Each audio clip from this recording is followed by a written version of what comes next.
चतुरदास जी अपने गुरुदेव की सेवा में रहते थे। बड़े अहोभाग्य है जिनको गुरुदेव के आज्ञा पालन करने का सौभाग्य मिलता है।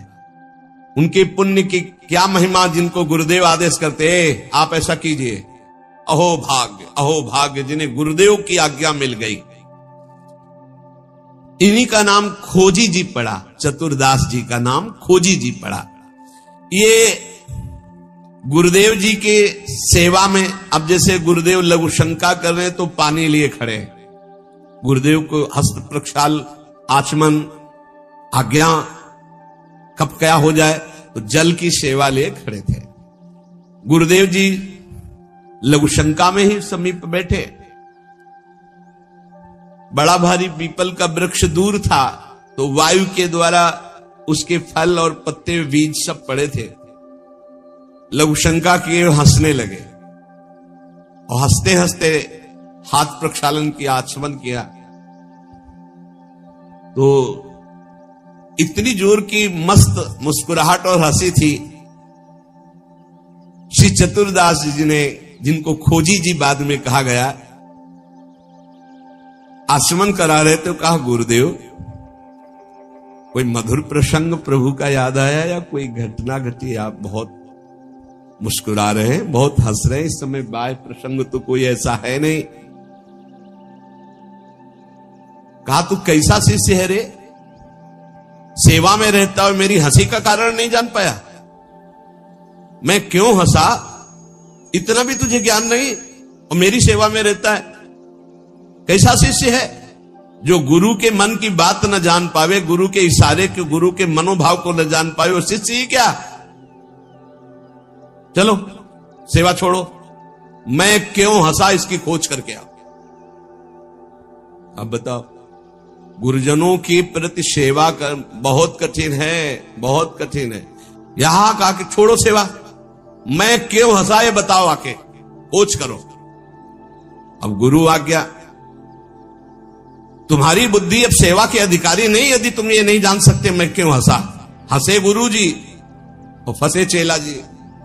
आप समझो, अब मतलब कितना कठिन विषय है गुरु सेवा, बहुत कठिन। आप यही तो अमोघस्य, जो जीत गया अमोघस्य।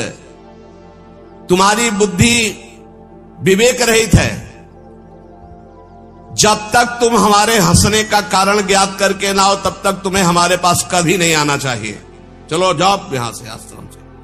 हमारे मन की बात जब जान जाओगे कि मैं क्यों हंसा, उसका कारण सही बताओगे आकर के, और जो मैं मन में सोच रहा था तो फिर सेवा में रख लूंगा, तब मैं मानूंगा कि तुम मेरे सच्चे शिष्य हो और सेवक हो। साष्टांग दंडवत किया, जो आज्ञा गुरुदेव। अब चल दिए, जहां संत महात्मा मिलते तो विनम्रता पूर्वक दंडवत करते हो, कहते हमारे गुरुजी लघु शंका करते समय हंस दिए, क्या कारण था? सब कहते गीता की बात पूछो, भागवत की बात पूछो, वेदों के, तुम्हारे गुरुजी है तो लघु शंका में हंस दिया, हम इसका क्या मतलब बताए तो और उपहास होता। भला कोई इस प्रश्न का क्या उत्तर दे? कोई सुलझे हुए महात्मा थे, उन्होंने कहा रामायण गीता भागवत का प्रश्न हो तो अभी मैं उत्तर दे दूं, लेकिन आपके गुरुजी लघु शंका करते हुए क्यों हंसे, इसका हमको ज्ञान कैसे होगा, हम कैसे उत्तर दें आपको? ये तो गुरुजी से ही पूछो जाके। बोले नहीं, गुरुजी ने कहा जब तक इसका उत्तर न मिल जाए हमारे सामने मत आना, मुख मत दिखाना। अरे संत जन बहुत पहले, और हर उनकी आज्ञा में बहुत बड़ा रहस्य होता था। अब ये रोज जलते कि गुरु सेवा से वंचित हो गया, गुरु सेवा छूट गई। साधक को इस बात की बहुत पीड़ा होनी चाहिए, जिसको गुरु सेवा, तो ये होना चाहिए कि कौन सा अपराध बन गया, दुर्भाग्य आ गया कि गुरु सेवा छूट गई। वो रात दिन जलते इसी प्रकार, और संतों से जा जाकर पूछते पर कोई समाधान नहीं मिला। अब उन्होंने विचार किया गुरुजी के सामने जाना नहीं, सेवा है नहीं, तो अब शरीर को रख के क्या करें, शरीर को नष्ट कर देते हैं, शरीर का परित्याग कर देने की ठानी। ये देखो, ये है गुरु भक्त का लक्षण कि अब शरीर रख के क्या करें, गुरुजी ने सेवा से निकाल दिया, उत्तर मिल नहीं पा रहा तो शरीर किस काम का। अब वो एकांत में निर्जन वन में जाकर बैठ गए और नाम जप करने लगे और सोचा बस भूख प्यास से पीड़ित होकर यही शरीर छोड़ दूंगा, कुछ खाना नहीं, कुछ पीना नहीं, रात दिन भगवान नाम जप करना, शरीर छोड़ दूंगा।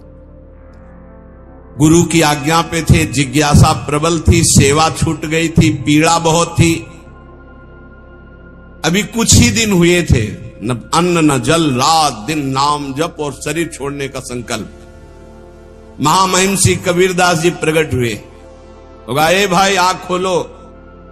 आंख खोला तो देखा कबीरदास जी, साष्टांग दंडवत किया। हाँ, क्या प्रश्न है तुम्हारा, क्यों इतना कष्ट सह रहे हो? इसका मतलब समझ रहे हो? जब कोई सच्ची भावना से भगवान का भजन करता है तो भगवान अपने दिव्य पार्षदों को भेज देते हैं समस्या का समाधान।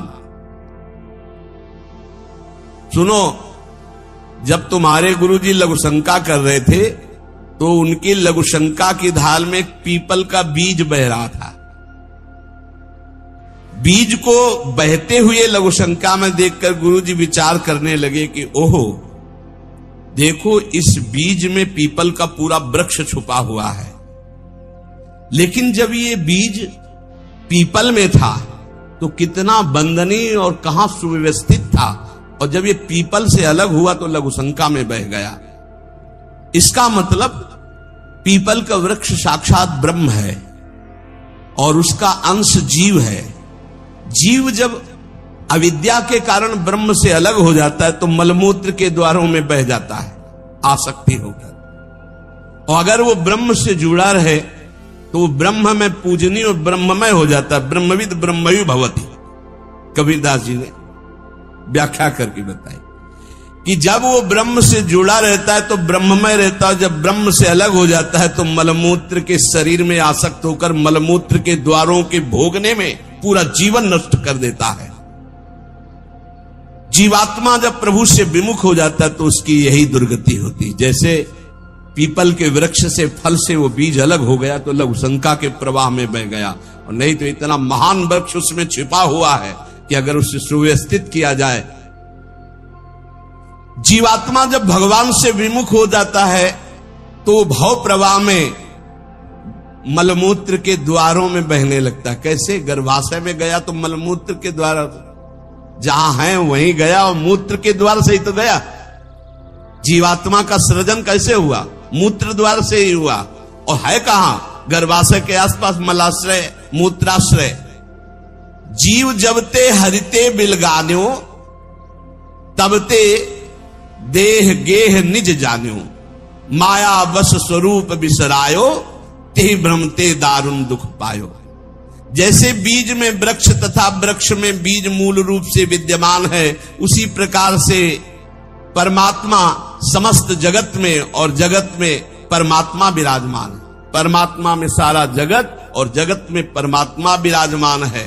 पर जब जीव भगवान से विमुख हो जाता है तो ऐसे ही मलमूत्र के द्वारों में भटकता रहता है। अरे मेरे गुरुजी के हंसने का इतना गूढ़ रहस्य। खोजी जी का संशय मिट गया और गुरुदेव के पास आए, साष्टांग दंडवत किया। उनका उत्तर कहा, गुरुदेव महामहिम श्री कबीरदास जी ने ऐसा ऐसा ऐसा बताया। गुरुदेव पुनः मुस्कुराए और कहा, एक प्रश्न ने तुम्हें सिद्ध बना दिया, क्योंकि सिद्ध महापुरुष का दर्शन सिद्ध ही बना देता है। अब आज से तुम हमारे समान सिद्ध हो गए हो। अब तुम आज से हमारे मन की सारी बातें जान लोगे। शिष्य के मन की बात जान लेना तो हर सिद्ध पुरुष का, लेकिन अपने गुरु के मन की बात जान लेना ये बहुत बड़ी बात होती है। कुछ समय बाद